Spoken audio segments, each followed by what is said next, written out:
that.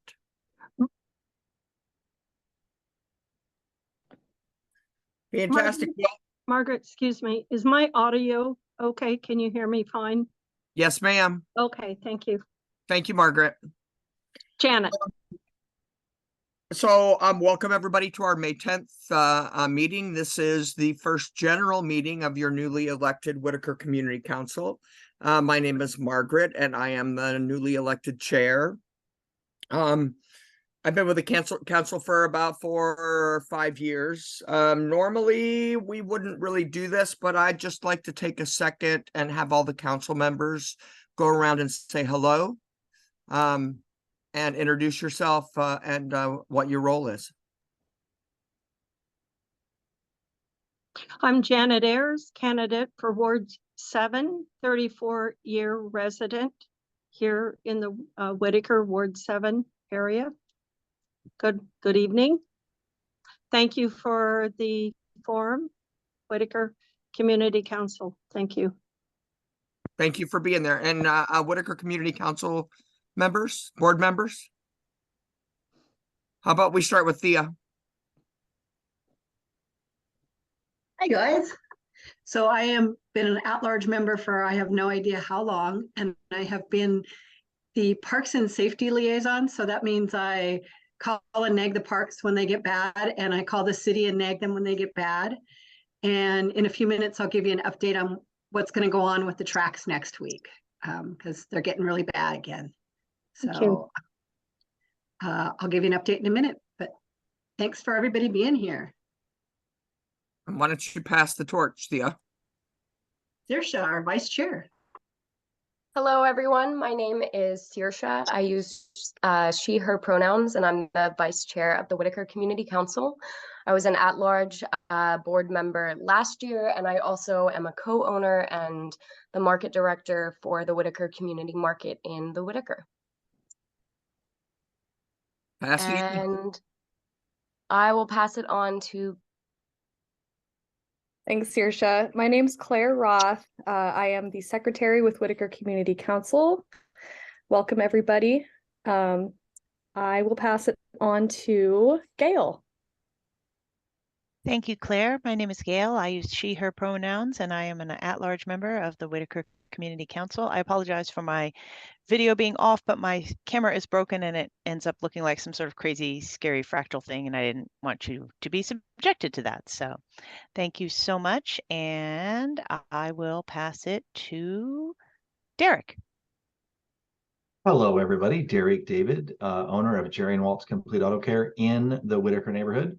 Born and raised in Eugene, Oregon, and spent a lot of years in the Whiteaker area. And I've been a part of the board.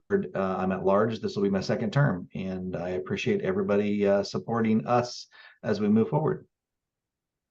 I am going to I'm looking around the board. It's like Hollywood Squares. Julie? I think it's a nod. Is it? Okay. Yeah. Hi, I'm Anand. I've been living in Whiteaker since 1989. I've been on the board since about 94 with a couple-year gap so I could go to college and get a nursing degree.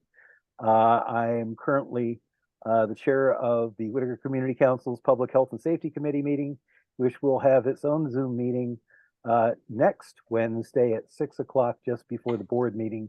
You're all invited. We do fun things. I don't see any other board members right offhand. Right. I think we got everybody. So that's great. We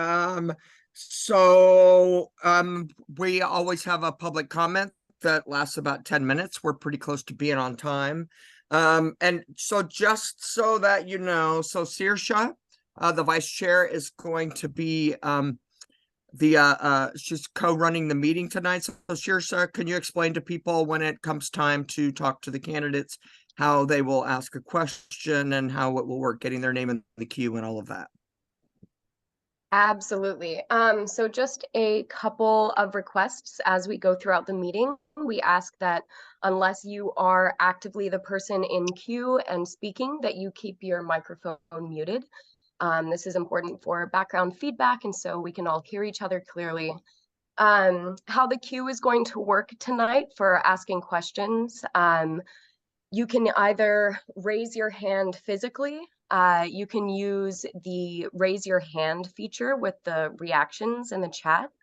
Or you can message in the chat that you would like to be added to the queue. Margaret is demonstrating how you raise your hand right now. Thank you, Margaret.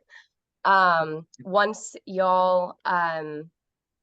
you do one of those things, I will add you to the queue, and that queue will be in the chat. Yeah, and please, everyone in the meeting, make sure that Saoirse gets your name and information. If you live in the Whiteaker work owned property, that way you get in you can vote in the next election. Okay, fantastic. So let's we'll get this party started. We always have 10 minutes for public comment with every meeting. So do we have any public comment tonight? And Saoirse will be taking she'll be doing the time clock for us.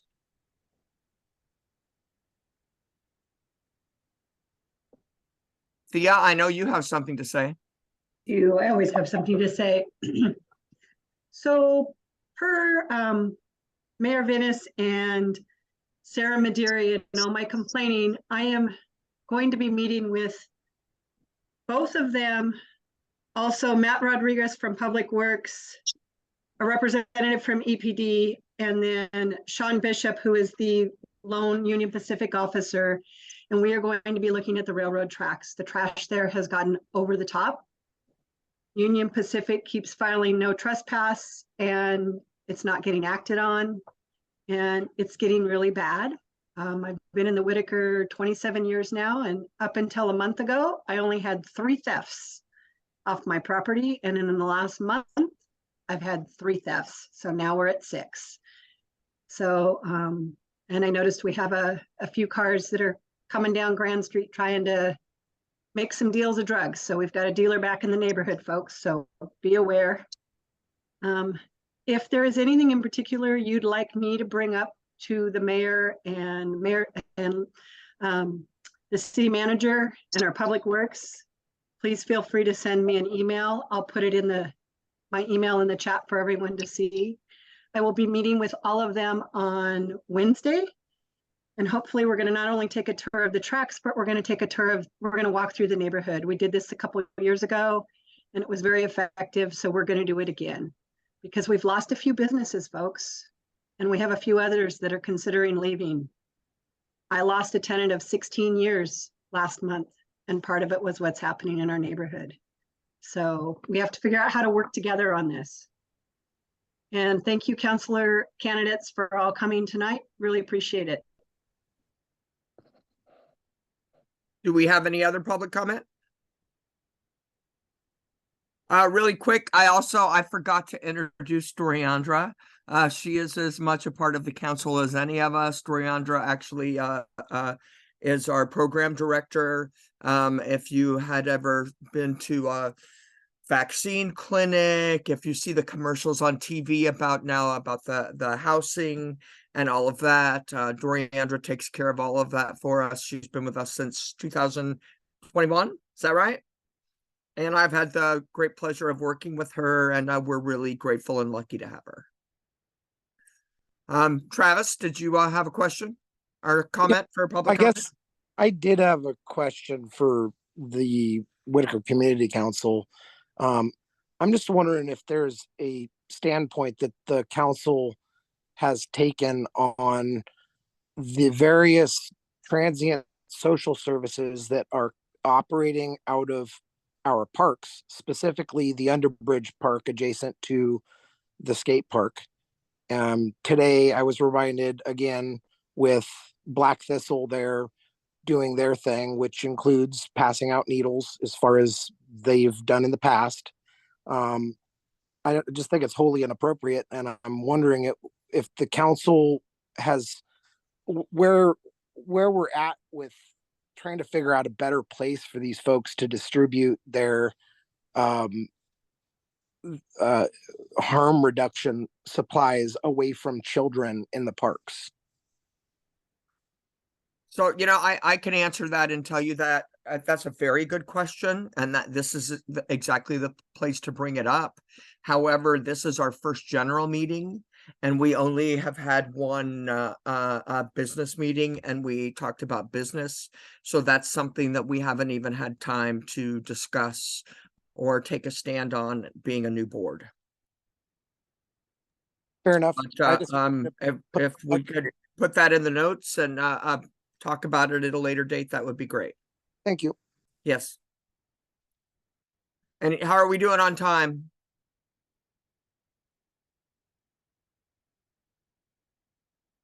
Okay. Any other public comments? Great. So what we're gonna do Margaret, tonight. it looks like we have Julie. Oh, hi, Julie. How are you? Hi, I'm great. I just wanted to say hello and introduce myself as the person who's coordinating activities at Scobert Gardens this summer, along with Sue Barnhart, another neighborhood member. So we are working on concerts in the park, also a movie night with activities provided by Eugene Public Library, and also a Saturday games in the park, like yard games and ice cream social that I think the council is going to help us with. So we're looking for more information. You guys can look for more information about that. And I'm excited about it. I hope y'all are excited about it. We are looking for a couple more bands to play. If anybody knows of musicians who'd like to come play in the park, we've got a partial lineup, including Brian Cutian, the fantastic Chico Schwal, and Samba Ja. I think we have 2 nights that are not spoken for yet. So we're filling out our lineup. But just a little update on things that are going to happen at Scobert Gardens. Fantastic. Thank you, Julie. We're really excited. I know you've been working with Thea on that, And Thea as well, yes. Yeah, we hope it grows and grows and grows. Janet, did you have a question or a comment?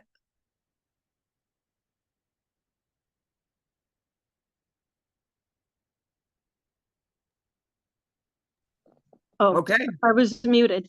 Thanking them both, and I encourage them on each of their endeavors and getting those tracks cleaned up and addressing it promptly before it gets much worse. Thank you. Thank you. So what we're going to do right now is we're going to have a little update from Doriandra. She's going to take about 5 minutes and talk to us about the housing project. Great, thanks, Margaret. Hi, Thank everybody. you. I want to share my screen if I can. Let's see. All right. Just want to give you guys a brief update on this project that is happening. Can you all see the screen? Yes. Yes. Yeah, perfect. Thanks. So It's still loading. Oh, are you able to see it now, or? No, it says that it's loading. Okay. I think I had this problem last time. There's just too much on this Mac. Are you able to see just the basics screen like that? Yeah. Okay. All right. That may just keep it simpler.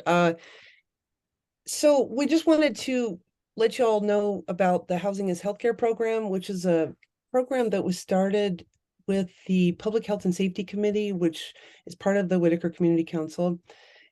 And the main goal of this was to really move into a larger sphere of addressing the unhoused issues that we're having in our community, and also really work to mitigate some of the barriers that people have when they're looking into new housing. So we did a multi-layered approach with this program, and are really grateful to be in the lead up here, as we're almost in the end. We've got another month and a half, so we're really hoping to spread the word and see if we can be of service to other folks that we have not been able to be in touch with.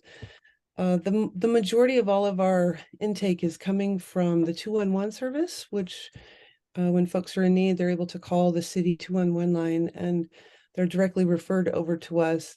We also have a network of community-based organization partners that now have expanded from Arlene County into other parts of Oregon under the auspice of the OHA grantors. So some of our partners include Laurel Hill. We've got Center for Community for Positive Aging, which is up in Portland. And we're kind of widening the net in terms of community-based organization that share some of the same values of the Whiteaker Community Council. So we're really excited to be in that place. And as we move forward, and as our target here is closing in terms of time that we have left with the program, we're really trying to focus through a large advertising spot of increasing these two really critical elements. One is for folks that have created unsafe living conditions, which would cause eviction. So we're working with a professional now, so we'll be able to offer care and help in organizing and mitigating these circumstances. So that'll be a large part of this program as we move forward. Also, a really underserved part of the program, which nobody's really applied for yet, and I hope that we can be of service, is for folks that hit barriers when they have animals and they want to move the pets in. A lot of times the move-ins are so intense that folks can't meet those requirements. So today, when we're looking at, the goals of what we're hitting, the negotiations are so interesting because they really run a large gamut. And so we work through all of these problems of, can we work around existing court agreements? Are we able to match applicants if the need is higher than our grant allows? And also, how do we really work with tenants to keep them thinking ahead so that we don't have these issues that keep collapsing and finding folks in crisis. And one thing that's interesting to note here is as we've been moving through the cycle of the program, it's been sad to know that less than a fourth of the landlords we're talking to are even private homeowners. The majority are larger, huge corporations. So anyway, at the date today, as of May 1, we are absolutely honored to have kept 30 families in their houses. And as you can see, these are some of the main reasons. These were surgeries, major illness, COVID long haulers supported. And the real exciting thing here is that we've moved 6 families from unhoused into new rentals. So this is a real victory for people to feel a stability finally. And that's a lot of children represented, which feels really good to be of service. So yeah, that's pretty much the basis of our program. And we are really in the home stretch, as I said. If anybody knows of people in need that we could be supportive to, I'm going to put this in the chat. It's pretty basic, but if you go directly to our website, this will take you to a landing page, and from there you can find support for people through the intake form. And once I get that, I begin the process of income eligibility and working with the landlord, and we're able to provide help really quickly. So that's the program, and thanks for letting me chat about it. Thank you, Doriandra, for all the work that you do. iPhone has their hand up. Is that you, Marcus? Yeah, it's me, Mark. Oh. Margaret. Hi. So 2 questions. Is Doriandra able to take on all the current intakes, and are we actually on pace to meet the goal of all the money going out? Yes, Marcus. I've moved. What are you?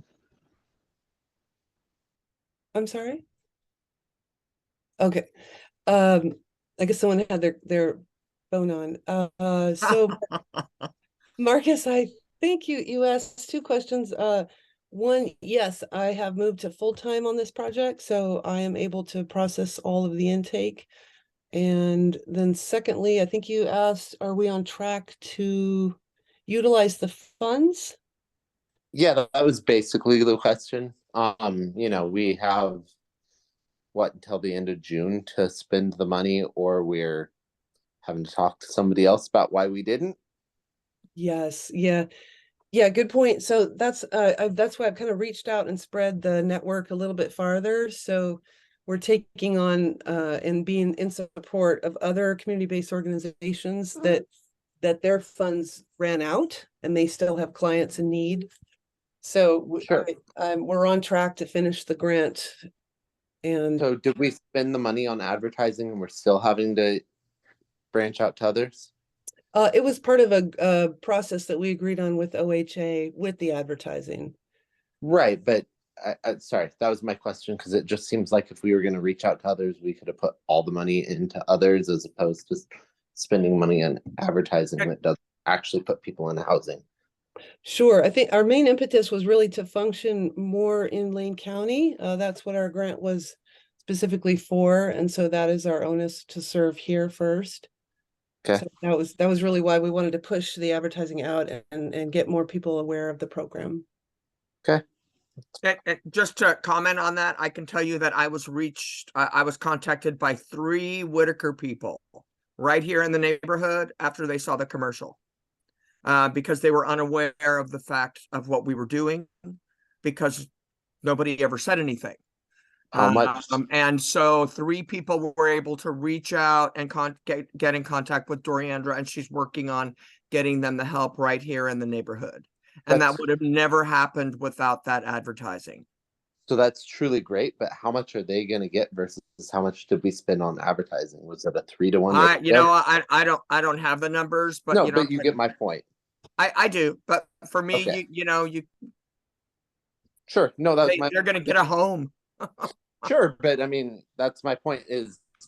Would you rather 3 people in Lynn County not get a home because we took care of Lynn County? Well, I know we voted on it as a board, and sometimes we have to agree to disagree.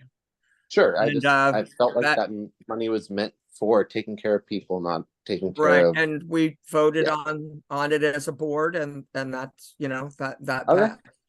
That's what it'll be.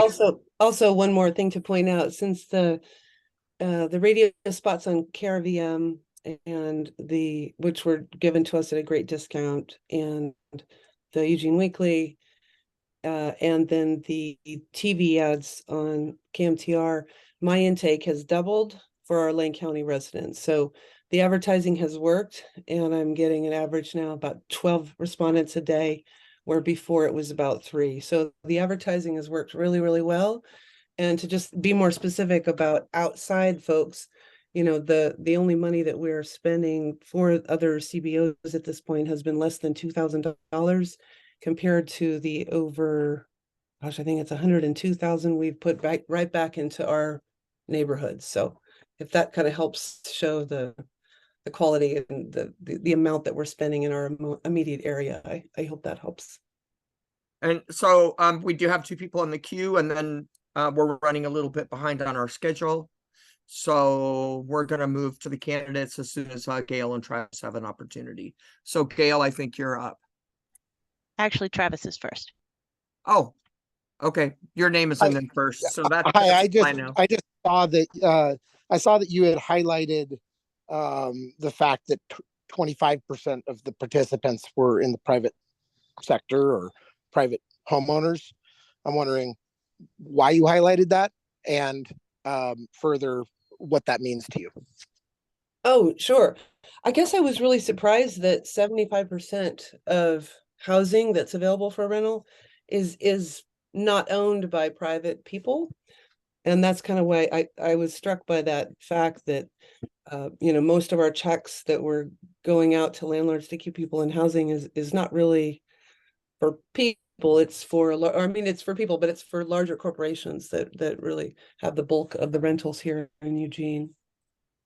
Thank you. Yeah, I will point out that I've been in a situation personally with a nonprofit, big nonprofit, where they did a double deposit, and it didn't turn out well. We'll just say that it didn't turn out well for me. And there are a lot of reasons why the private sector doesn't want to sign on to. A lot of times what the people that are in these programs have needs that are well beyond living in someone's private residence without a lot of assistance. And so that's an issue that needs to be overcome before the private sector enters that market. Yeah. Okay, Gail. Yeah, I don't want to take too much time, but I just want to point out that one of the things that moving into advertising has done for us is spread the knowledge of this program. And the reason that we wanted to be certain we spent all the money is so that we can get more money to continue to do this good work in our community. So the advertising that we're doing now is actually hopefully going to lead to us being able to do more support and more service with more grant money in the future. So it's kind of like seeding the waters, if you will, to use a fishing analogy, in order that the fish will be there when we have more money to give them, to keep them in their homes. So Thank you, Gail. Okay, so at this point, what I want to do is I would like to introduce Janet Ayers, Barbie Walker, and Lindsay Leach. These are our three candidates that are running for community council. So here's what we're going to do is that each council person candidate will get 15 minutes to introduce themselves, talk about their platform. Saoirse's going to keep time. If you get to 10 minutes, then she's going to tell you have 5 minutes left. When it gets down to 2, she's going to let you know that you need to bring it to an end. At the end of that, then each person is going to have the opportunity to have one question. You put the question, Saoirse will put your name in the queue, you ask the question, and then each council person will have 2 minutes to answer that question. The quicker we can move through the questions, the more likely everyone is to be able to ask 1 or 2 or 3.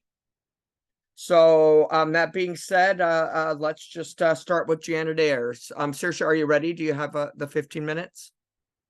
Okay, so let me introduce Janet Ayers. Janet, you're on mute.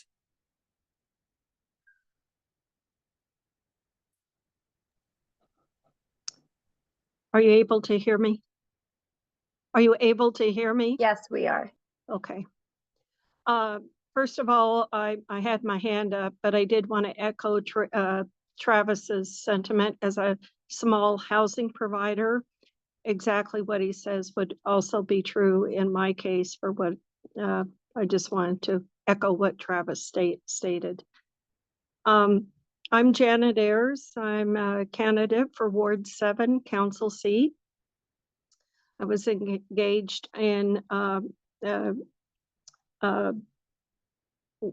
different agencies and trying to get our neighborhood, Whiteaker neighborhood, the issues that came upon us especially during COVID-19.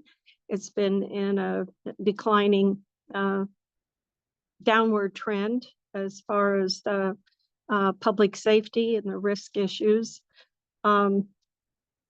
I've heard a word, reference to my neighborhood, Whiteaker neighborhood, is being affected by a term of urban rot.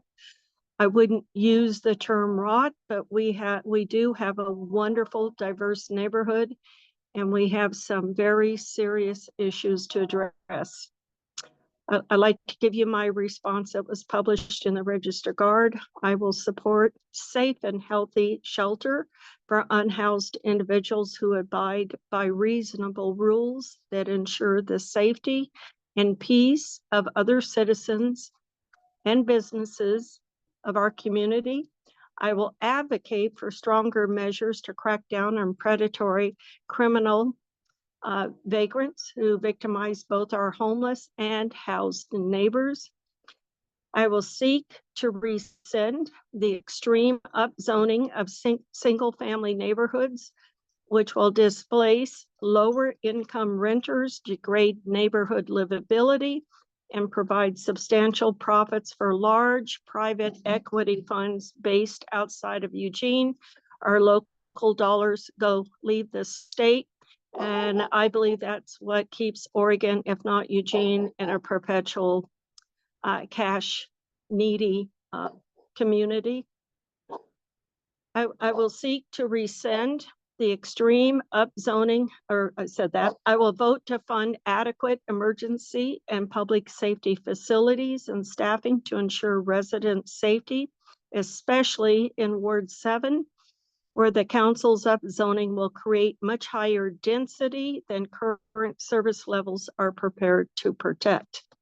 I will pressure the mayor to demand that Lane County and state officials meet their statutory obligations to fund addiction and mental health treatment and shelter for the homeless instead of foisting off these responsibilities onto Eugene taxpayers. Seriously improving housing affordability, homelessness, and public safety requires money. We're not going to make a dent in these problems unless we quit giving enormous tax breaks to large out-of-state area developers and gifting millions of dollars in real estate profits to private equity investment funds by extreme upzoning of our neighborhoods and not requiring any affordable, truly affordable housing in return. That is my position. I like to clarify in some recent mailings by an opposing candidate in which it was stated that I am, and one postcard indicated that I'm MAGA, which I am not. I'd like to set the record straight. And another postcard from the same candidate indicated that I'm a liberal, which I am not. I am running for a nonpartisan position. And I believe the Democrat, Republican, whatever party you are, is not a part of this engagement. This is especially important that the candidate appreciate and understand that the politics that have proven to be very divisive of late, that most folks, I believe, within Ward 7 and talking with them are much more aligned than what some politicians would like to play off as not. You're at 10 minutes, Janet. Okay, thank you. So I wanted to set the record straight per those targeted postcard mailings by a candidate here at the forum tonight. I am not advocating for dozens of homeless camps. I think there are better solutions out there. I think folks can appreciate that most people prefer not to live within a camp, but I am very supportive of public safety issues that are affecting our community at this time. In addition, as you may know or may not know, I recently filed through the Secretary of State a complaint on those mailings because of the identity of the funding agent for those postcards. I believe warranted a looking into by the Secretary of State, and I will trust that the Secretary of State will determine whether those were properly filed or not. So I wanted to be clear on that as well. Business strategies, you mentioned earlier that businesses are leaving the community. Local companies are struggling to attract and retain talent from graduating students to the executive level. The city is a partner in economic development. As such, this is a policy area where I need to get up to speed. As you can see from my life experiences, I have been a strong believer and participant in educational opportunities. I taught elementary, and I was from K through 12. I have been in all those levels of ages in classroom settings. I strongly believe in the power of education and knowledge and creating a workforce or folks with a can-do attitude and not one of struggling their entire lives in obtaining public assistance. I believe public assistance is should be tailored to help a person to get up and become much more productive in their lives.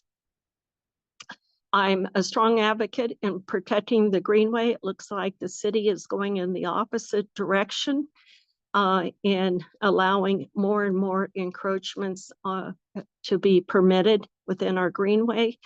Our city, Eugene, I remember years ago as my dad retired from the Air Force, we drove from South Carolina. My dad told us We were coming to the Emerald City known as Eugene, Oregon, and indeed it was. It was filled with trees. The greenway, the rivers, the geography of Oregon, if not Eugene, is absolutely a powerful attractant for other folks to want to live and reside in Eugene. I am deeply concerned about the city advancing and allowing the encroachment upon our greenway, and I will strongly advocate that the greenway is protected. The other thing I wish to address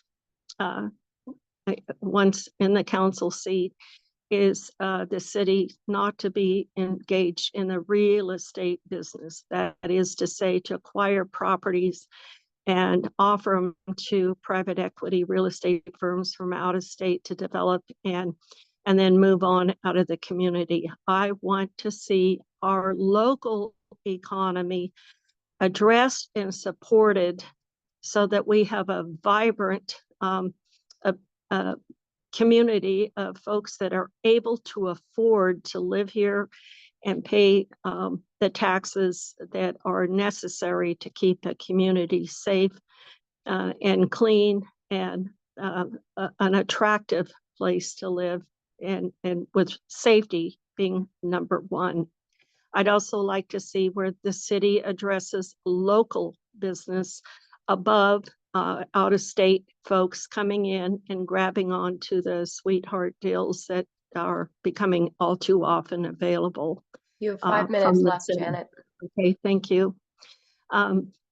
My top 3 priorities, I was reading that Eugene is probably one of the greatest in number in terms of the unhoused, and my recent search into the population of Eugene is approximately 177,000, and the unhoused number in anywhere from 2,000 to 2,500 from the people that I have talked with. That is, I'm not going, I don't wish to defer the number, but it seems like a small enough population of unhoused with those that are housed and the community that we have here in Eugene. We have a huge propensity to help people in need, which is good.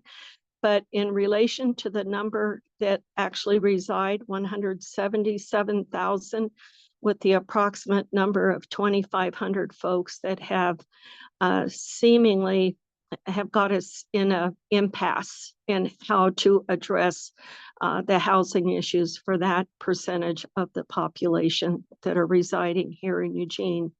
And my number 1 priority, I think it's inherently, I stated it, is getting the financial security for those that are living and working in Eugene with a true living wage jobs. So the power bill or a bill that creeps in 1 month isn't going to break the household and necessitate them becoming unhoused. I believe that 46% of Lane County citizens are struggling month to month. That's a huge populace, in my opinion, to have to struggle month to month with their paycheck. And if they get one unexpected bill, it can make or break whether or not they have housing. I think the city must get serious with that ratio and get serious in getting jobs and businesses up where they can provide certain financial security to those that are working and living literally month to month. And like I stated, I want safe and livable neighborhoods and parks.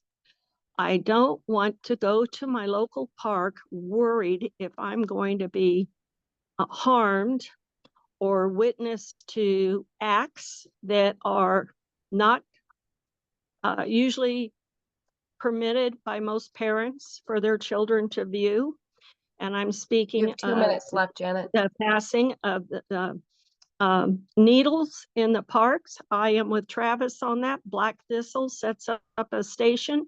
I spoke with one parks employee who said they pulled 3 55-gallon barrels of used needles in the Jefferson Park. It is no longer a park. It is a criminal hole in the wall opportunity for drug dealers. I'd like to see the city get serious about the broken down, dilapidated motorhomes that are allowed to park in and around and do drug dealing. I do not want that in the parks. The parks are supposed to be a point of good health and recreation, and not for those that are interested in profiteering with illegal substance, or now I guess they're legal substances that will affect the behavior and the lifestyle of those folks that buy into it. I will close with this. Thank you. Thank you very much, Janet. And next I will hear from Barbie Walker.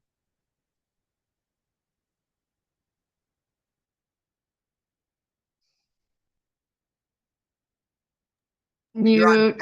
There you go. Thank Yeah, you. I'm trying to get back to the regular screen here. Hold on. Cancel.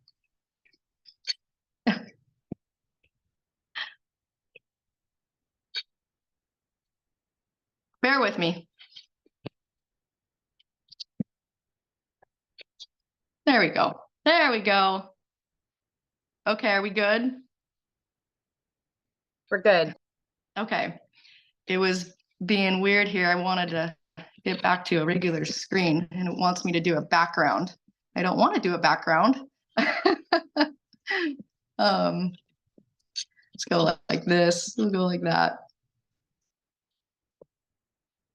I'll get there, folks.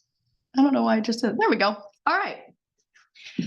Thank you, everyone, for having me. I was able to go to one other of your Whiteaker meetings, and I found great value in that. I really like these one-on-one opportunities. I don't know if I can cover the 15 minutes because I don't read from a script kind of deal. I really enjoy in person, but this is great to have so many people here. My name is Barbie Walker.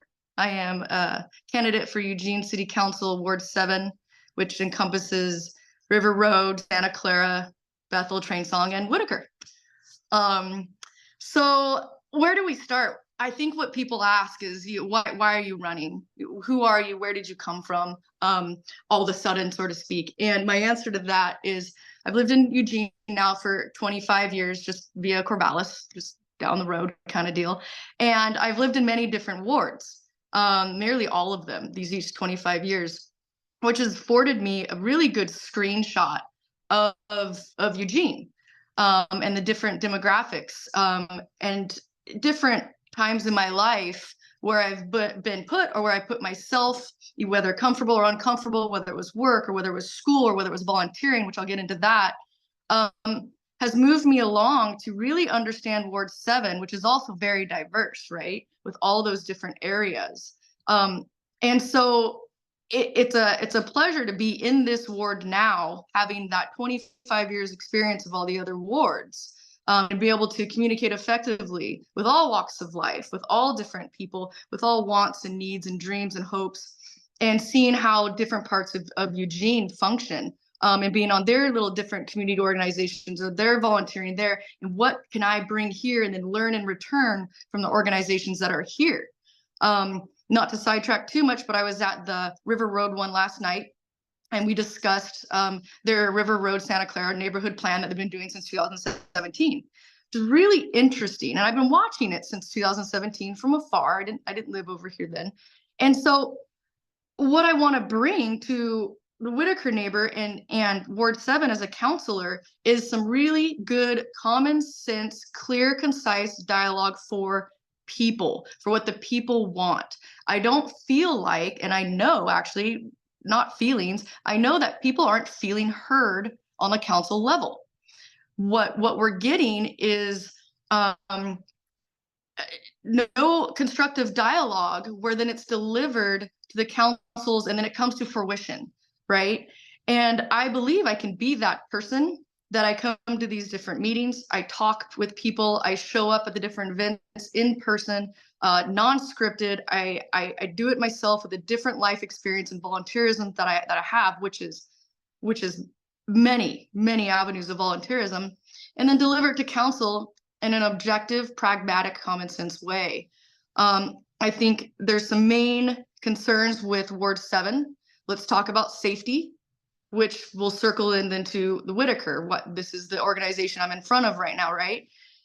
Safety is huge right now in the Whiteaker, from what I'm hearing from the residents. When I walk around the Union Pacific Railroad, I think we are all privy to what was just going on with the sound, right? And we need to, in the best we can, make Union Pacific Railroad. And there's different people and avenues that we can connect with at the Portland level also, where is one of the managing hubs is for then us to get them to act a little bit more. I know that the city was imposing some fines and for the camping and the trash buildup that then we all know it kind of brings that. Now, with that said, I don't think that we are not cognizant of being empathetic and being graceful to people down on their luck. We're really cognizant about the difference between homeless, unhoused, urbanites, or whatever terminology people are 10 minutes, Barbie. Wow, I guess I can go kind of classify themselves in. And so what we want to do though is we want to actually stop perpetuating and enabling these destructive behaviors. It's actually very inhumane. What we're doing is keeping some people in a destructive pattern that could be a family lifelong pattern of addiction or mental health. And what we need to do is empower people. We need to do that through avenues and already budgets that we have. We have lots of great avenues and budgets and housing already in place for mental health. I don't think we should recreate a wheel. And by empowering people and stopping a destructive behavior and keeping them in that cycle of addiction, we won't keep people in that space. So I'm really for empowering the unhoused. There's many cliche sayings. You can teach a person to fish, or you can give them a fish, things like that. We can bring it to hometown level like that if we like.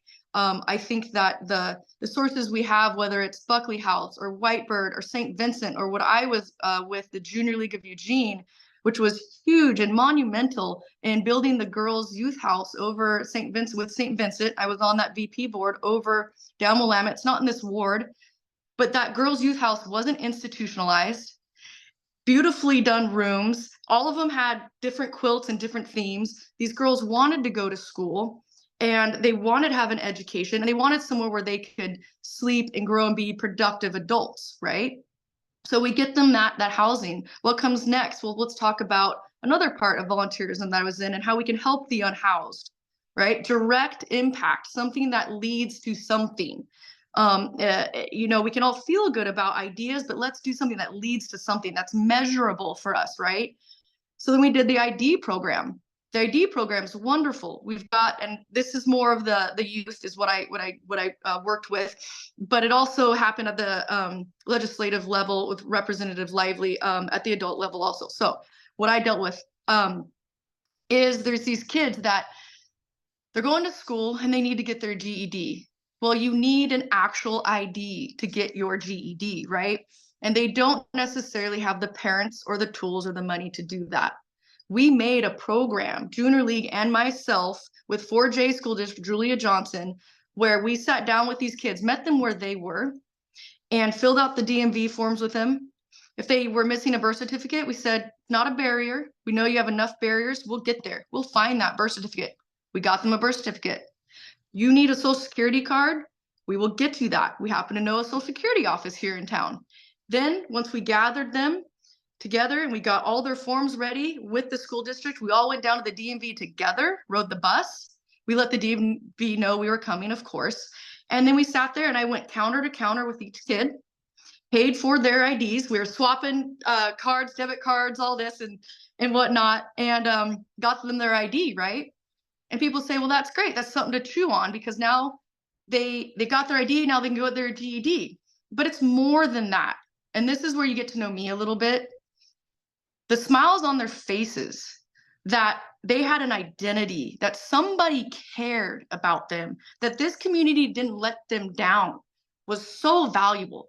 That's where it started with me. So then when we went from that, is we took those kids and we said, you know what? Some of you got a place to live at the girls' shelter. We're still working on the boys. I understand what happened with that, and then COVID happened. And now you've got your ID. Let's take your GED. No, let's get you an occupation. So me, Junior League, and now the 15th night of Eugene, and at the time it was John Ruiz, the city manager, said, all right, let's do the work program. I said, well, I happen to own some restaurants and bars. And you know what? One of the first jobs for kids is hosting, bussing, dishes, stuff like that. Let's get them some jobs. So I said, bring them to me. Now I can only take a few at a time. I can open those doors, but they're gonna have to do it themselves as well. We had some failures and we had some successes. And that's what it's about. It's about doing things, having a problem or something that needs something, a need-based, right? Not necessarily a problem, I guess. Need-based. How do you figure out, what do you do it, make it come to something, and then measure it. So then when we had measurements of all this, we went ahead. 5 minutes now, Barbie. All right, there's so much more to talk about greenways and EMX and the right to vote. But I wanted you to get to know me, basically. So then what we did is I met with Representative Lively and I said, all right, we've been funding this, Junior League and myself personally, we've been funding this. What do you say we put this at a bill? And he said, you know what? I don't see why not. I said, well, that was easy, right? And so he already had something going with adults. And I said, well, aren't we progressive? They were just starting it with adults. And it was for adults that were released from jail and they didn't have an ID anymore. So let's get them an ID. Otherwise, it just perpetuates crime, right? So I said, let's do kids. Let's put kids onto there. So it was adopted. It actually was adopted. And so now it's paid for. If you're going to pay for adults, pay for these kids. And who are the ones that get to decide what kids it is? It's going to be called the advocates, right? Teachers, school counselors, and basically school district. And then EPD can also decide who these kids are that get the funding. And then DMV also made an entire form for it just last year. This has been going on for a while. And so that's one of the things that I want to present to you that I can do. I think it's important in keeping an accurate dialogue and understanding of who I am and what my campaign is. And I'm just trying to get to know you. And if you want to know about the Greenway, my stances on that and the right to vote, I want to get to know you all more. And we can get there. I didn't think I'd be able to go the 15 minutes, but I look forward to your questions. Thank you for your time.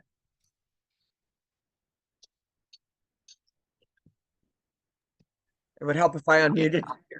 Thank you very much. Thank you. Lindsay. Hi, everyone. Thank you so much for having me. I'm excited to be back. And like Barbie, I not used to having 15 minutes to talk about myself. I'm now used to having 3-minute chunks of time, but I'm excited to be able to share with you about myself and experiences and what I've been able to accomplish so far on council. So I was appointed in December to fill the vacant seat leading up to this election. And I've been, working my tail off to really focus on the quality of life for our citizens in Ward 7. And I'll get to more of that. I want to talk a little bit more about my background first, which, brought me up to that point where I could get appointed. And that is really, about 13 years of nonprofit work in this community. I got my master's degree in nonprofit management and organizational sustainability. So my focus is really on coming into an agency or an organization and really looking at its systems and improving its structure so that the revenue generation can be sustainable through time. So I've been able to do that for, several different organizations, up to the child center, where I was managing all of the contracts and revenue generating activities for a $12 million organization in behavioral health for children and families.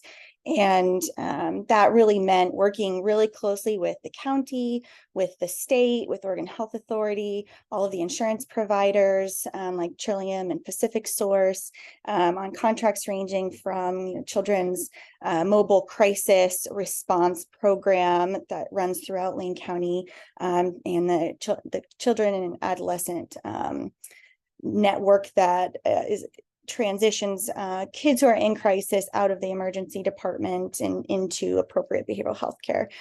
So just that experience of really managing a large organization and all of the pieces that go along with working with stakeholders and boards of directors and being beholden to restrictions on that funding. It's really important to really have that foundational knowledge of what does a budget look like when you have restrictions? How do you leverage different types of funding so that you can not just, have money now, but you can have programs that can be sustained through time.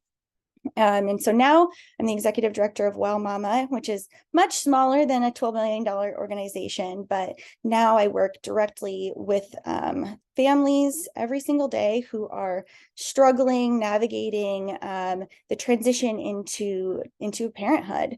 And that, has really the need has really increased over the years, especially since COVID, as people became parents in an era of extreme isolation. And we've seen so much more abuse, so much more domestic violence, family separation, and just a lot of need, housing instability, and really focusing on, helping those people navigate through systems that are really difficult to navigate within.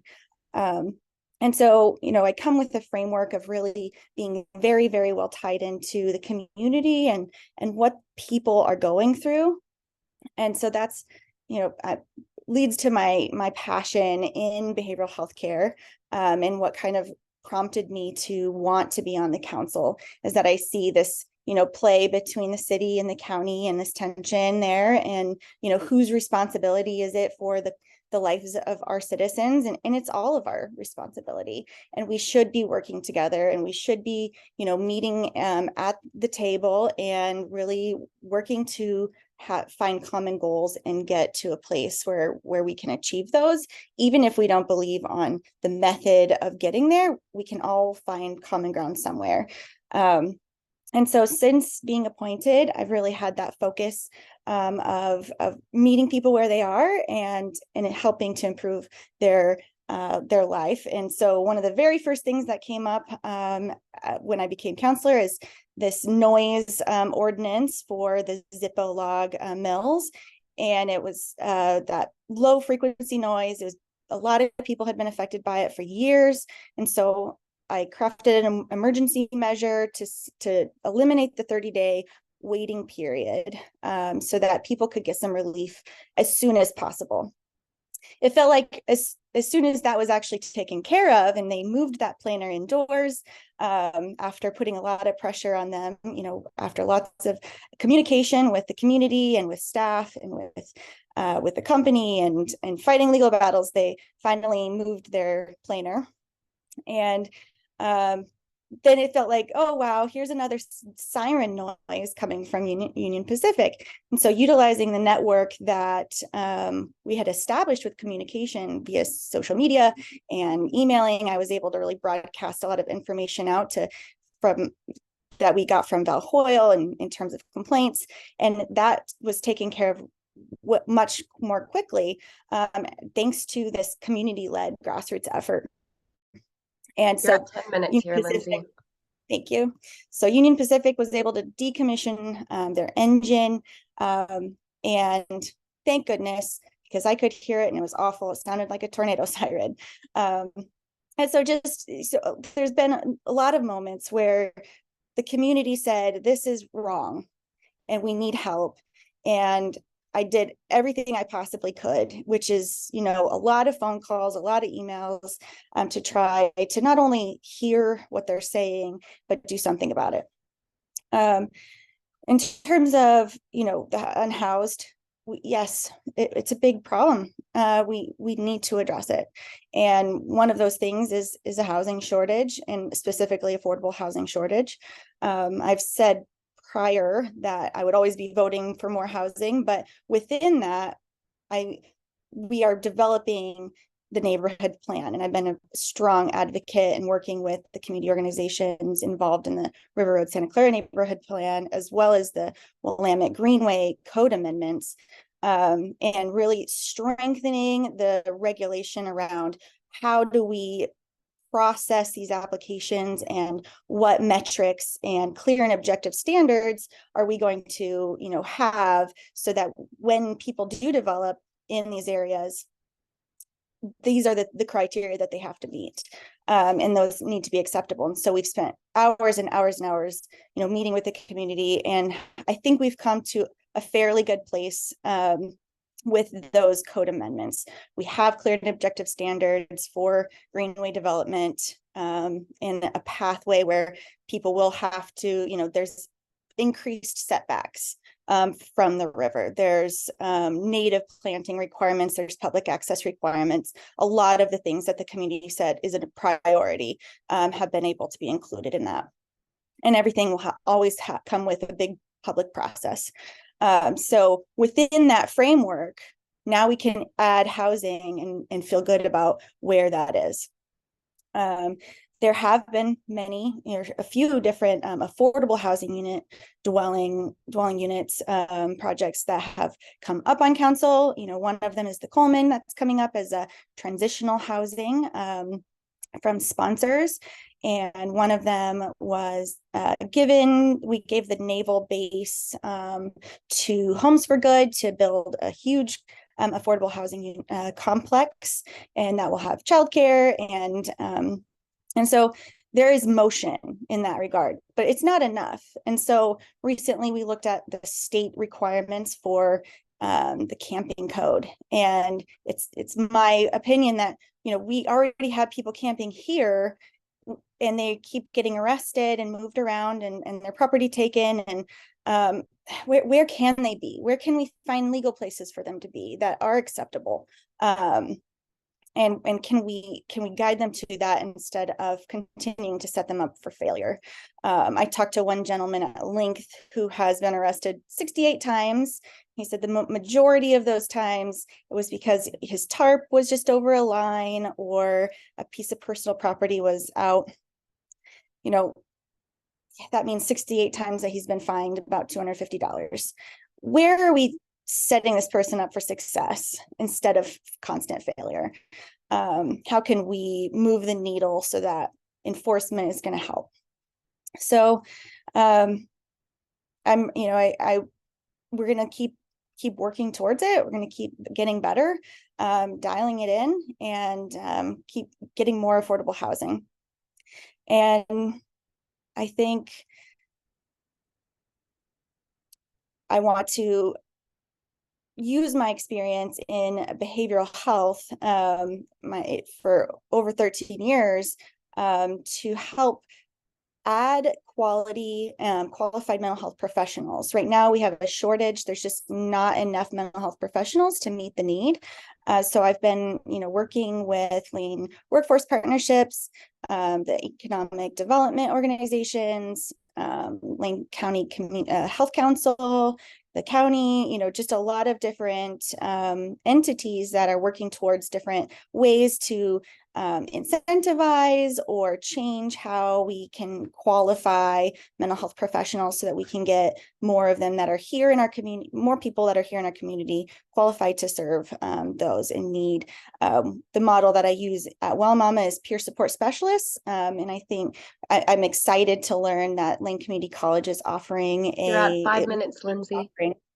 We'll be offering a peer support specialist certification, and that's one step up. That's a pathway to a good job from someone who has lived experience with either addiction or mental health or home, being unhoused.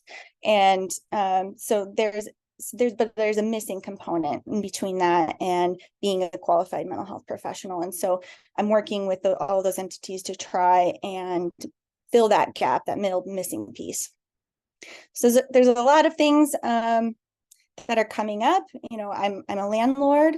I have one small property that has 2 units on it. But I see the need for renter protections, reasonable renter protections, because of the market that we're in. We have a very limited supply of rentals. We have a very high population in our community relatively of renters. And there's, you know, things that have been looked at to say, well, if we can prevent evictions, we can keep someone from becoming homeless. And so, you know, so looking at those, I'm supportive of the majority of the renter protections that we are going to be voting on soon. And just, you know, there's so many of those little pieces that we can just start to move the needle. But the most important thing is really just being at that table, being able to be civil and work with people who have a vast different array of opinions on any number of things. You think you have one person figured out, well, they have a lived experience that lets them believe this other thing. And so it's really coming together and finding that common ground. So thank you again for your time, and I look forward to your questions. Thank you very much, Lindsay. So I know that Travis has a question, so we're going to start with him. Please raise your hand, put your name in the chat. Saoirse, send your name to Saoirse, and we'll get the questions going. So what's going to happen is that please ask one question, and then each candidate will have only 2 minutes to answer, and then we're going to move on to the next, so we can get as many questions in as we can. Travis, you want to go first? Sure. So the Whiteaker neighborhood's a fairly transient neighborhood in terms of people moving in for school and staying for a few years and leaving. We've got a lot of rentals. That being said, we also have a lot of lifetime residents, anywhere from 20 to 60 to 70 years that have lived in the Whiteaker and Ward 7 in general. Quite a large elder population. Forever residents and newcomers alike have expressed their frustration. Many are outraged on the lack of city support in initiating effective policies to address the chronic drug addiction and criminal element throughout our parks and streets. City council, past and present, and including our past councilor Claire Surrett, almost never publicly advocated or took action to change our area's historically marginalized paradigm. What will you do to defend our neighborhood from the current degradation? And I call it urban rot. That's what it is. I've been there my entire life. We're losing longtime people. People are moving out of the neighborhood. We're losing businesses. We're going to lose more businesses. What are you going to do to defend our neighborhood from that urban rot? We are experiencing, due to the enabling city policy that continues to disproportionately marginalize our neighborhood and lower our quality of life compared to most other neighborhoods in Eugene. That's my question. Great. Janet, you want to go first?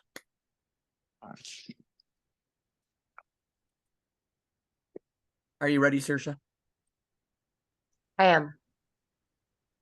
And Janet, I'm asking you to unmute right now. I have. It's really important we keep it to 2 minutes. Well, I'm attempting to do that. I will agree with Travis. The decline of the Whiteaker neighborhood has been significant. And I think that the city has put forward very poor policy in addressing what is clearly an ongoing decline. One of which I believe is a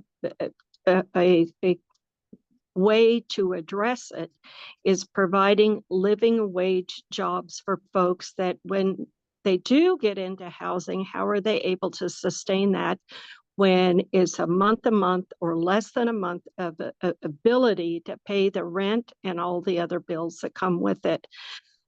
a big piece of it is the city governance and not enforcing current rules on the books for relatively speaking, with a population of about 2,500 1 minute folks. left, Janet. I know that. 2,500 folks, and there are much better, I know, effective ways to deal with this rather than letting it go into decline and having the community is fatigued by it. We pay an inordinate amount of taxes with little or no services to address it. And the city has to get down to brass tacks and start with a much more effective, proactive policy making and addressing it. And what has occurred to date has done nothing but create more of a decline in the quality of our neighborhood of Whiteaker, Ward 7. Thank you very much. Okay, Bobby? All right, can you hear me? Yes, ma'am. All right, thank you. So what we have here is we have ourselves a social economic situation and a lack of vacancies. And so if we want to be directly effective to not continuing to enable a destructive behavior that's not only destructive to the area of Whiteaker and Eugene as a whole, but the people that are causing the destruction. I mean, it is a self-destructive behavior, correct? And so what I would first do is what I have been doing somewhat before you knew me is I know Chief Skinner. I know him pretty well with all the different volunteering I've done, and not just Junior League, a lot of volunteering. And I do like that we have a strong chief, that he will speak his mind and articulate himself very well. He is goal-oriented, measurable goal-oriented, plan-oriented, as am I. And so what we need to do is also allow our first responders, whether it's the firefighters, whether it's EPD, to do their job effectively and help them to help these people to understand that the laws that we live by, 1 they minute also left. live by, right? And we need to start enforcing these laws. There's been some different camping laws that have come about, and I've seen Skinner and I've seen his reaction to it, that aren't really helping to understand. So now it's 100 feet from here, but 50 feet from there. But then how are you going to carry measuring tapes around? It needs to be solid laws. We need to speak about it and say, we are not going to enable destructive behaviors for these people. We're not going to help them enable themselves. And we're going to move forward with being verbal about it and vocal about it. And it will only turn around and help them. It's the old saying, help me, help you. I want to. With empathy, we need to move forward with being firm but fair, empathetic, and equity, also equitable. You know, what people keep saying equitable, because one help for one person isn't going to match another help for another person. But we have to start having these tough conversations. Thank you. Thank you very much, Barbie. Okay. Lindsay? Yeah, on this topic, I think we voted as a state to decriminalize drugs, but we were also promised that that would be paired with increased addiction services, and it was not. We do not have that increase of addiction services. And so what we're left with is more of an addiction problem and nowhere to send people when they need the help. And we have a huge issue with drug dealers preying upon our unhoused who are in a very vulnerable situation. People who are preying upon people who, are living at the mission, who are trying their best to get clean or to be clean, and they're right there in those vulnerable moments. And so, I really think we should be focusing our enforcement efforts on those people who are dealing and spreading that addiction into our community. And I'm very much looking forward to the behavioral health stabilization center being opened hopefully next year, because I think that will be that middle step where we can bring someone to that stabilization center and get them the help that they need. In the interim, we need to be really just hyper focused on that problem and trying to get people into adequate housing and into safe places. Thank That's you, all I have. Lindsay. Stephen, you have a question? Yeah, thank you. Welcome to the candidates. My question is, many people who live here are low income and cannot afford their own transportation. Also, many people who own their own transportation would like to use public transportation more to lower their greenhouse gas impacts. What is your plan for working with the county, for the city to work with the county, so everyone has access to timely bus service in the city? Great question. How about we start with you this time, Lindsay? Thank you. I think we have a lot of transit plans in motion. A lot of studies being done to look at all of this, the traffic patterns and where we need additional bus lines. You know, we have some different leadership coming in from LTD, and they are, you know, going to be putting out a lot more information in the coming months about what those plans look like. And I you know, I think as a community, we all said we want more safety and we want more bikeability, walkability, we want more transit. But also the community is nervous about what that means for their neighborhoods and what that means for their roads, and carving property out, and so that's, you know, a really big topic on River Road. And so we need to be able to speak together and come together as a community and state our goals and get there.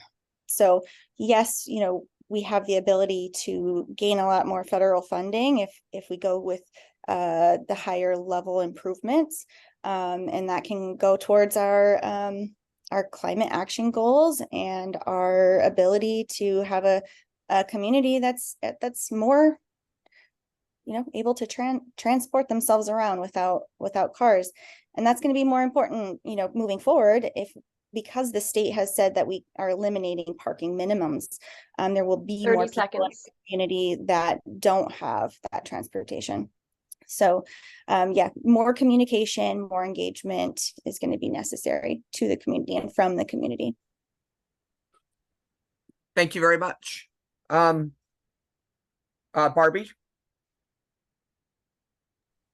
All right. So transportation. Eugene needs a well-designed.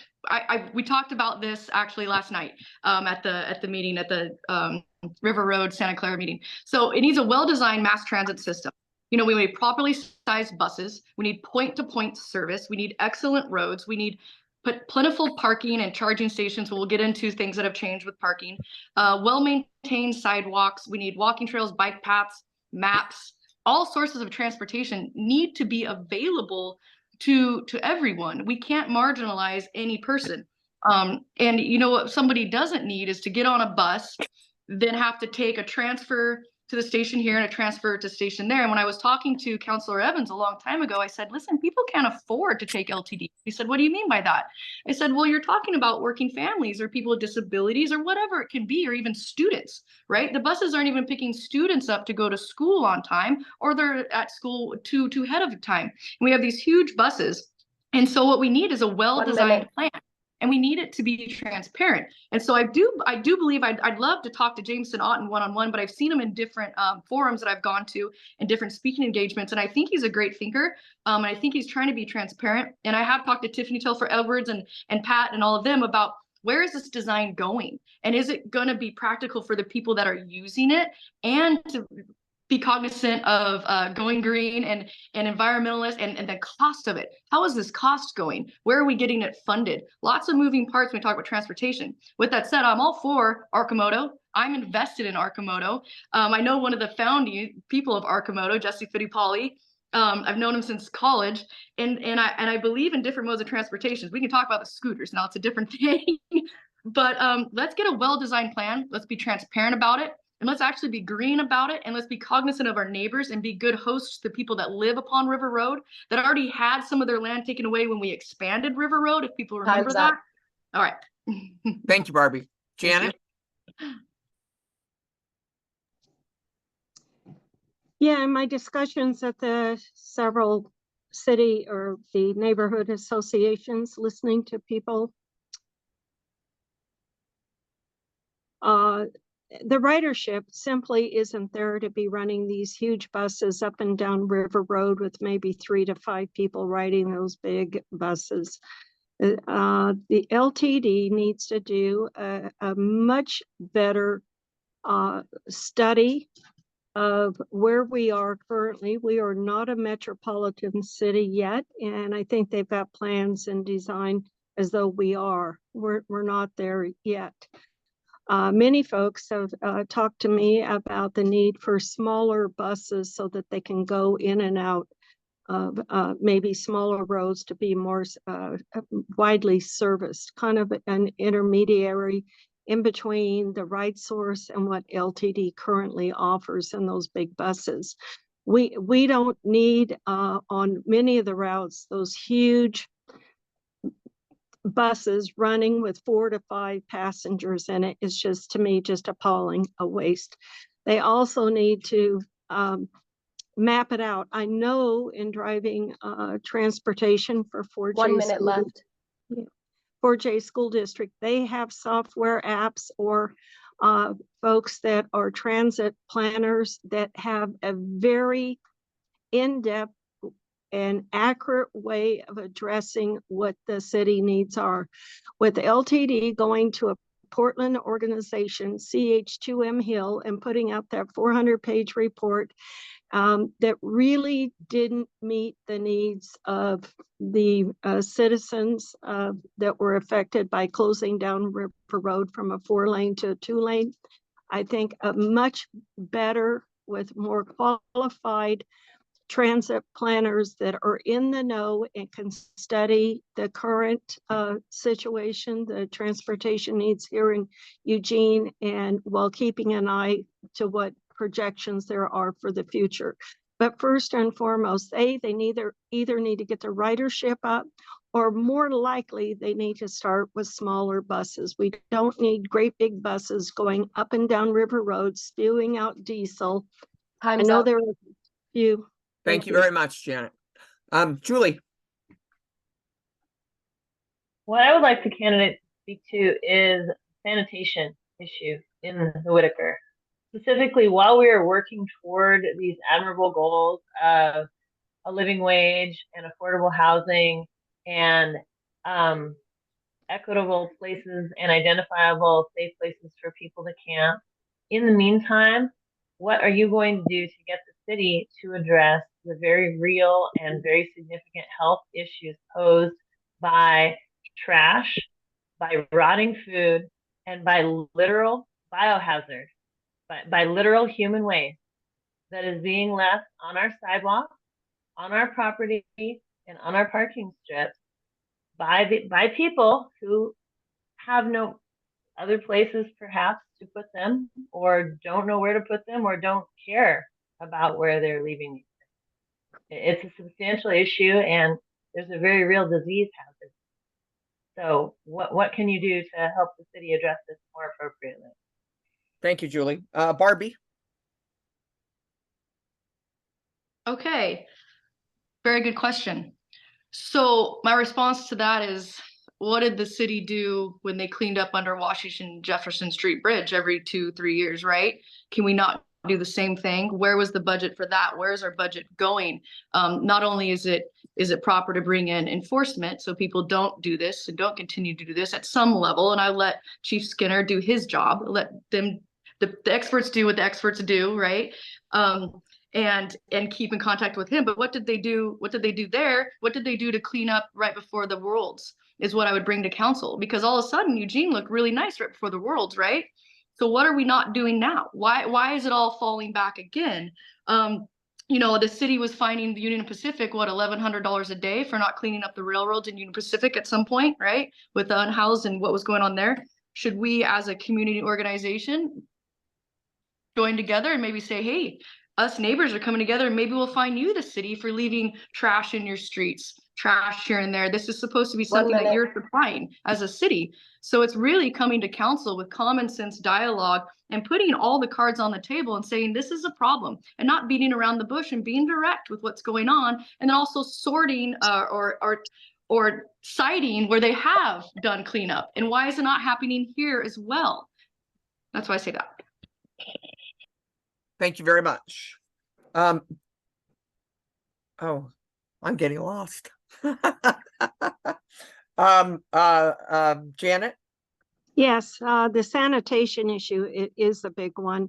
And rather than being reactionary and having folks come in and after the cleanup, there has to be a better way to incentivize, or if not enforce, current laws on the books to make it clear to folks that have disassociated themselves from society that defecating and urinating publicly. Most cities, towns have laws on the books, and I know Chief Skinner, and I know EPD officers have told me they can only do what city manager and the mayor tell them they can do.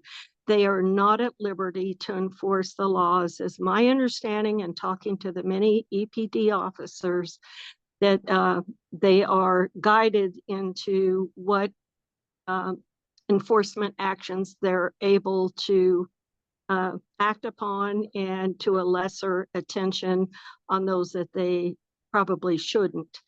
I say if they are it is a clear sanitation issue, and I'd like to see the campers disallowed from camping in or near the river or on those islands where the cleanups have taken place at great hazard to those river keepers, the folks that try to keep the waterways clean and clear. I, for one, 30 seconds. I do not want to see campers down using the Willamette River or waterways as their personal septic tank or septic system. I think enforcement action needs to be very clear and very acted upon. Thank you very much, Janet. Lindsay? Yeah, I mean, if you are unhoused, there's going to be a garbage situation if there's not enough city services to handle it. You know, if I didn't have garbage collection to my house, it would pile up. But I have a vehicle, so I could take it to the dump, but these people do not have that. So we need more city managed garbage services. I have asked the mayor, I've asked the city manager, I've asked our sanitation teams, what can we do? Can we put more dumpsters? Can we put more garbage collection and manage that ourselves? And I'm getting very limited response. And so I want to continue to push that. And we need more public restrooms. We have very, very limited amount of public restrooms and that are open at all hours. And so are we really asking people to hold it all night? You know, it's just a tricky situation. So we need to be adding that. We need to make that a priority, and then enforce people to be able to use those 1 things. minute. So if they can't do much without there being something to put it in, and so we need to give them more opportunities to do that and then enforce it. Thank you very much. Doriandra?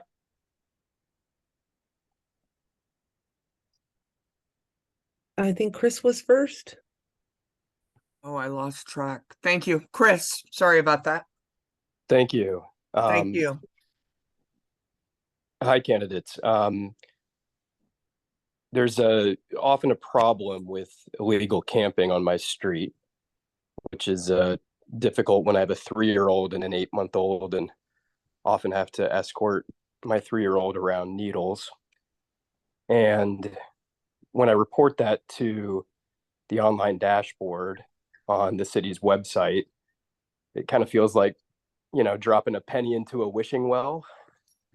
And so if the problem remains, I'll call the non-emergency line just to inquire. And I'm told that it's, quote, not a priority of the current city council. And so I wonder to the candidates, what specific laws or proposals will you put in place to address illegal camping?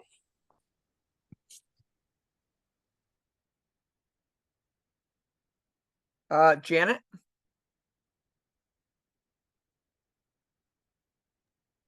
I said I would be glad to answer that.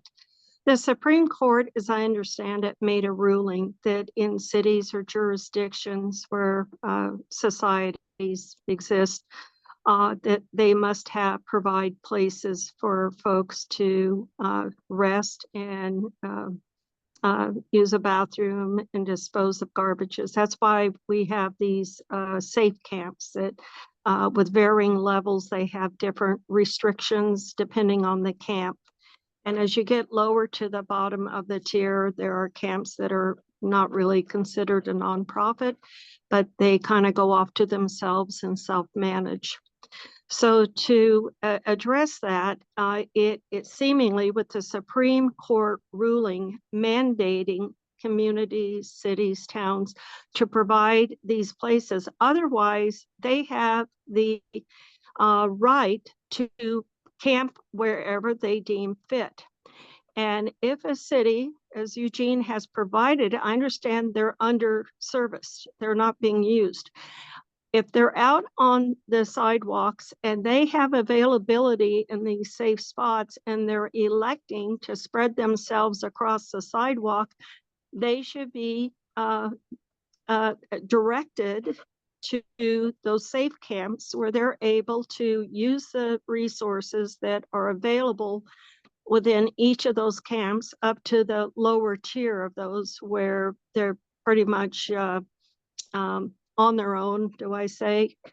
I don't think that it's up to citizens in a community to have to tolerate the biohazards of folks that have disassociated themselves, whether it's through mental illness, through drug use, through an apathetic mentality.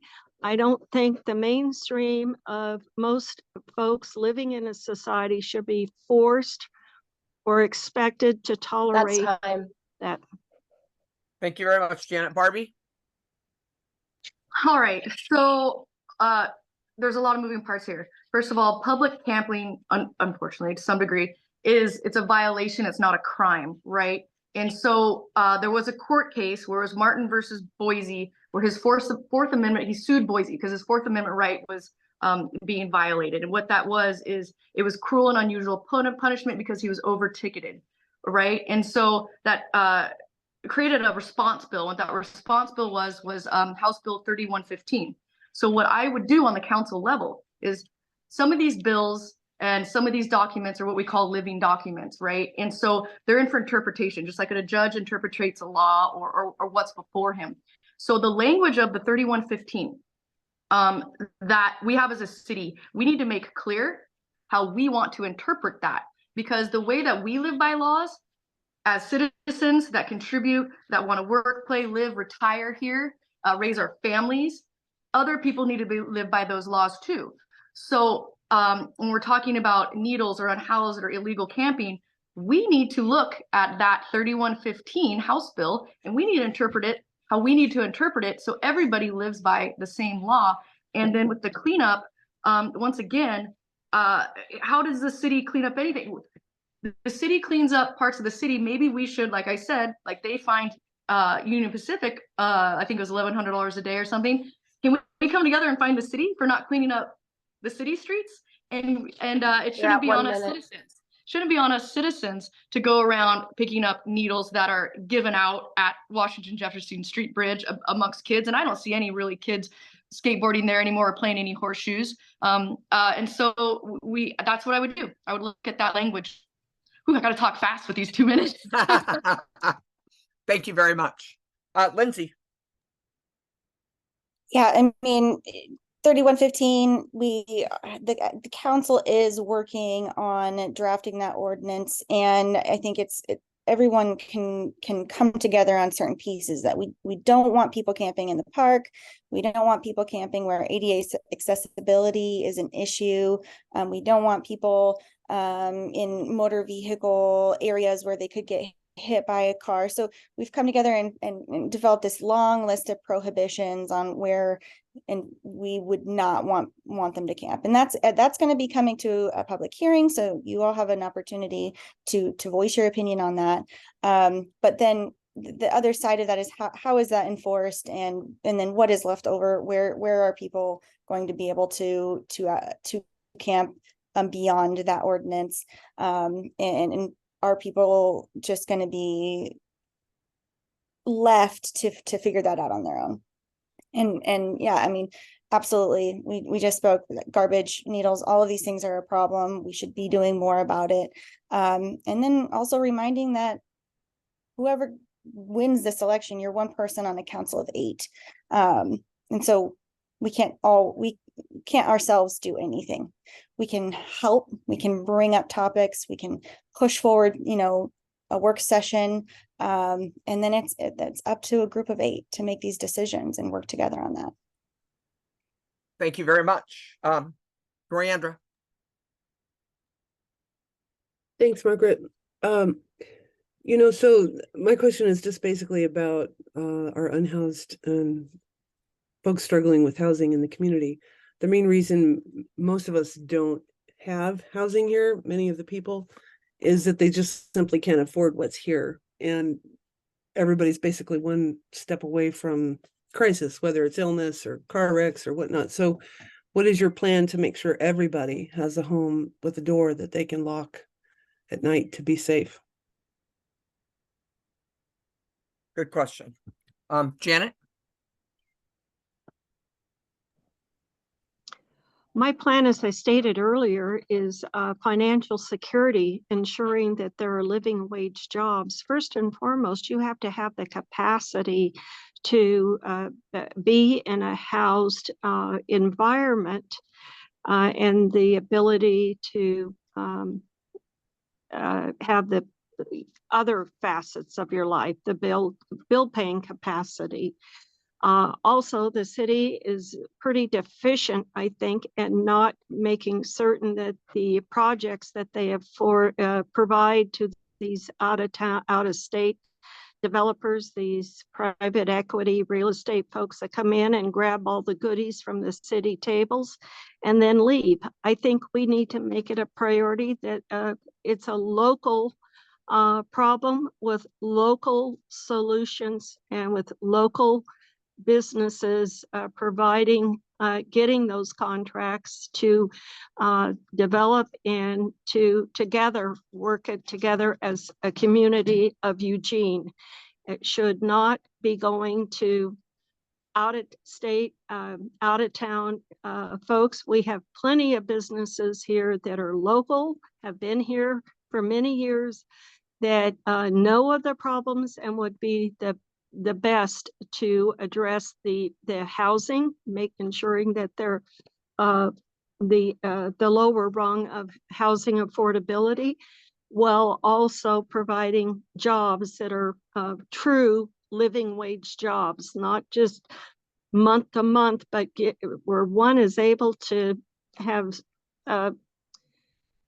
a sense of well-being by being able to go to work and knowing that they're able to pay for the bills and have a roof over their head. And I'm all for less apartments coming in. I don't see a whole lot That's 2 minutes. Individual houses being allowed to be built unless you're upper end. Thank you very much, Janet. Barbie? Okay, so if I understand the question correctly, is how do you keep a roof over everybody's head, regardless of social status, right? Or social economic status, or what's going on in their life, mental health, whatever. How do you do it for everyone? Nearly impossible. But all I can say is there's huge barriers for the builders and the people that are producing houses. We should shut down some of the high SDCs. And what that is when you do a change of use of something. So the builders and people that want to move in can't move in. We could start with, enforcing Senate Bill 608, which is basically enforcing protection for renters. I like to call it renter retention because I think that landlords and renters want to work cohesive. I don't believe that a landlord doesn't want to have a renter. That's what they're in the business for. But there has to be on both sides equitable and a relationship there, so it's fair to both. How do you keep a roof over everyone's head? I know that the Councilor Groves at one point said if we can change some of the zoning 1 minute some of left. thank you, on some of the businesses that now can be turned into homes. I've seen it in other cities where if it was an old school or it was an old business, all of a sudden now they have the city has enabled that to be a house. I've seen co-ops, different places. We need to change some of the zoning. We need to change some of the barriers for builders. And there's different things we need to enforce. Senate Bill 608, that's not enforced. So renters do have some rights along with landlords, and it's cohesive. Lots of moving parts, ADUs, changing commercial to residential, but keeping a house over everyone's head, that is a big mountain to climb. And I'm willing to sit there and talk with more builders, more realtors, more landlords, more renters, and let's come to a meeting of minds and do some measurable movements for people, because people do have the right to shelter. They absolutely have the right to 2 shelter. minutes. Thank you. Thank you very much, Barbie. Lindsay? To be able to put everybody in a home, you have to have enough homes to put everybody in, and we're facing a shortage right now. And the affordability piece, when you have more supply than you need, prices will start to drop. Right now, prices are going through the roof because there's not enough. So yes, making it a little easier to build, looking at middle housing, adding in, more units, looking at creative ways. We just voted to invest $50 million into mostly housing and affordable housing in the downtown area. And part of that was to really reanalyze some of these empty buildings that are downtown. The Sykes building is just sitting empty for a long time. Can we take that and make that into housing? And other just innovative kind of ways to look at moving, more bodies into shelter and improving our downtown, and increasing revenue and adding to the 1 minute supply. left. So there is sufficient homes and shelter for everyone. Thank you very much. Okay, so Brad, I believe you're up next, and then after that we're gonna do is it Genevieve? Genevieve, and Travis after that, because Travis, you did get to ask one question already. Is there anyone that has not asked a question that would like to be up? Because we're running out of time here. Only if Okay, we have will you put only if we Thea have in the time. key and the queue, please?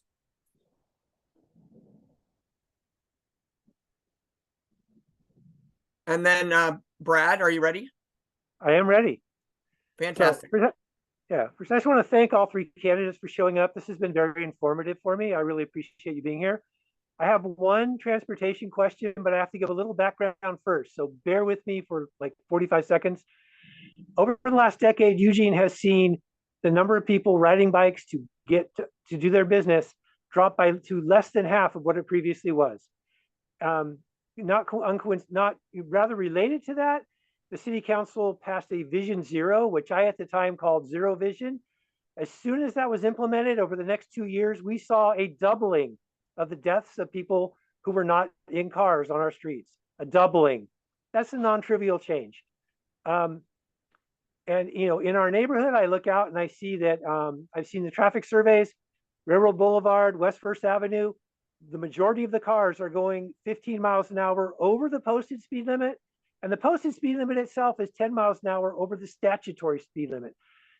Not surprisingly, no one's gonna ride a bike there, and it's taking your life in your hands to cross it. Over 75% of the cars are driving in the bike lanes there. So my specific ask is to reverse this negative trend that accounts for the majority of climate change. Would you support an ordinance to steel bollard protect all of the bikeways in Eugene. This is a new thing that the NACTO is now pushing because they've realized that when you don't protect your bike lanes to prevent motorists from driving in them, they drive in them. And even if they don't hit people, they scare people away from using them. So that's my one ask. Will you support that? Thank you. Great, Janet.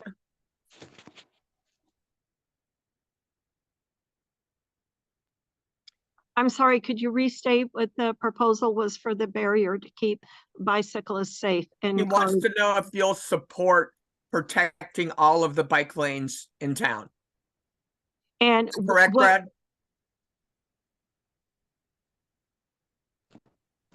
Yes, protecting them with a steel bollard, which is a steel post, vertical post. They range from 2.5 to 3.5 feet tall, as opposed to what our traffic planners like to use, which are called mountable curbs. When they ever do any protection, it's a mountable curb that people just drive right over when they want to.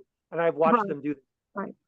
Well, Brad, I do agree with you. People are driving far too fast and have little regard for pedestrian and bike. I've noticed that while driving by, inch a pedestrian out of the crosswalk, literally.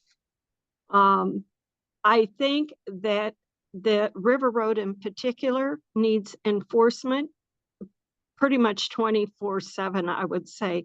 I have seen cars doing 55, 60 miles an hour, and although it's a 4-lane, it is not a speed track. I wouldn't even be opposed to seeing that drop down to 25 miles per hour. People are driving far too fast. Yes, I would support, in addition to lowering the speed on those roads, a method to protect bicyclists on corridors that are fraught with traffic and with a high volume of speedsters, for lack of a better word. I think our bicyclists need to have that safety, as do the pedestrians. I've seen a clear deference of people in cars not respecting the value of human life. And I would support it, but I would also encourage the lowering the speed limit with active enforcement of that, so that cars know that if they don't slow it down, they will be ticketed. I agree with your proposal, Brad. So, hey, Barbie, we're running out of time, and there's a couple people in the that in mind when you answer the question. I would really appreciate that, because we'd like to get as many questions as we can in. Okay, you froze when you said that. I'm sorry. Oh, I'm sorry. I said we have a couple of people left, and we cannot, according to our charter, run over past 9 o'clock. So would you support building that and having it on all the bike lanes in town? Well, I get my 2 minutes, but I do appreciate supporting bike lanes. Well, there are transportation laws and infrastructure laws that need to be followed. With that said, I was around when the U of O students did the bike lanes from downtown to campus, and it was well intended, but I do understand what you're saying about the mountable curbs. They're already chipping away, and how many years have we been into it, right? There really is no protection there. With that said, also, you've got a set of bike lanes going right next to each other, different directions. I think that's not safe either. You get one bike passing each other and you're going head on, and you've got these little mounted curbs that are just being chipped away. So depending on the design, depending on the funding, and following all state laws and transportation laws, and getting the experts in the circle at the boardroom table too, sure, let's protect our bicyclists. And at the last meeting, I just had the neighborhood plan for River Road. That was one of the topics that they had, was on River Road, and then especially the bottleneck by Beltline and Silver Lane and the transportation over there. And I do understand also that we need some standardization, so people understand the different bike lights. At one place you have a light that looks like a bicycle, and another place you have it where it's just a red and green light. You have green bike lanes, it's all just not standardized, and it's very confusing to motorists and bicyclists alike. So there, did I do it? Okay. Thank you very much. And Lindsay. Yes, I support designated protected bike lanes. I love riding my bike, especially in river. I won't I won't ride my bike on River Road. It feels very dangerous. There's other places in the city I feel the same way. If we want to incentivize and make it easier for people to ride their bicycles, then yeah, we should protect in those bike lanes. Fantastic. Thank you very much. Genevieve? I just wanted to ask how the prospective council members, with the levy that is currently on the ballot in support of parks and maintenance, will advocate for those funds to be used within Ward 7. And do they have any specific ideas, such as supporting Scobert Park or reopening Washington Jefferson, those kind of things? Great. Janet? I enjoy the parks. I'd like to see the city get more active in governing the safety of those parks and the sanitation of those parks. I've already stated that I would support a bike path being protected, whether the curbs get chipped or not. The being able to defer keeping a car from killing a bicyclist. And they are on the uptick. It's because cars are driving way too fast. And I don't think the enforcement is there. But to answer your question, yeah, I would like to see the city focus more on policy, proactive policy that keeps our parks safe and clean. Thank you very much. Barbie? This is where the biology major, chemistry minor, and the ecology evolution person comes into play. And the greenways and the parks, and specifically, like you asked, the Washington Jefferson Street Bridge, I've actually had a plan that I've wanted to do there. And I do believe we used to have like a downtown Eugene celebration. Wouldn't it be so cool to beautify and bring in a downtown celebration of sorts underneath the Washington Jefferson Street Bridge once that area is decontaminated, for better words. And then what I've found is when you beautify something and you bring beauty into it, and you bring life and spirit, it does start to kind of push out the bad. And so let's bring that in. And that would be something I would do with one of the parks. If you want to talk ecology evolution or biological niches, biodiversity, I'm your gal. I really am. The ecology evolution in me, and I also did the genetics lab too. But we can talk more in person. I'd love to talk more in person about that. Thank you very much. And I'm Lindsay. Yes, please do vote for the parks levy. It is a tool that we can use to keep our parks clean, safe, and enjoyable for all of us to use. And I will and have continued to advocate for Ward 7 everything. You know, that I'm the representative on that table, and I will always say, you know, what about Ward 7? I think in a lot of our spaces are really neglected and need a lot of attention more than other parts of the city. And so I'll always be that voice at the table saying, hey, what about us? Let's focus here. And the good news is Washington Jefferson Park is supposed to be opening soon. They were just waiting for the grass to fully grow in and the rain to stop making it all sloppy. So that should be coming up any time now. And I look forward to it being a beautiful park again. So fantastic. So I'm sorry, we're going to have to cut it off. According to our charter, we can't go past 9 o'clock. So those of you that are in the queue waiting, I'm sorry that we can't get to your questions.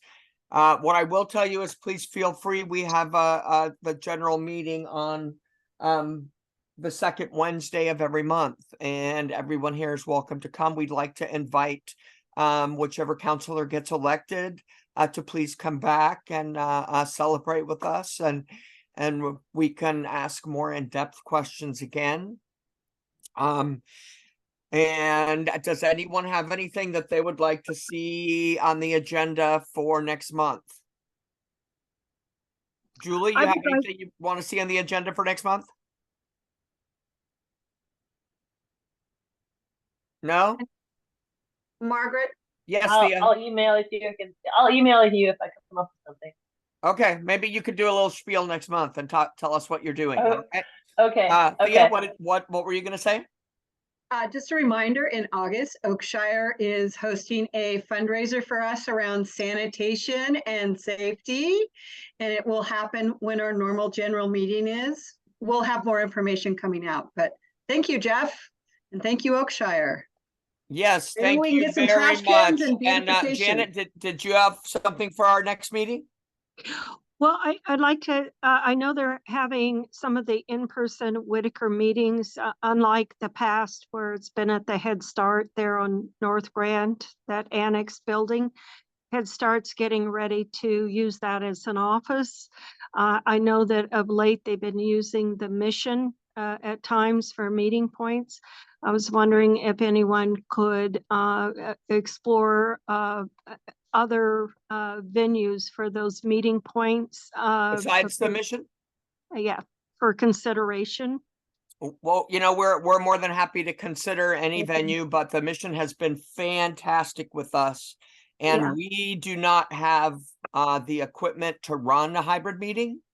And there's many people in our community that want a Zoom meeting. And we did do a poll before this to try to do an in-person meeting, and it didn't go over really well. But I will tell you that the Mission has fed us. If you haven't been there since before COVID, I would suggest that you go take a tour, because it's completely changed. They have all new programs, and they run the hybrid meeting for us.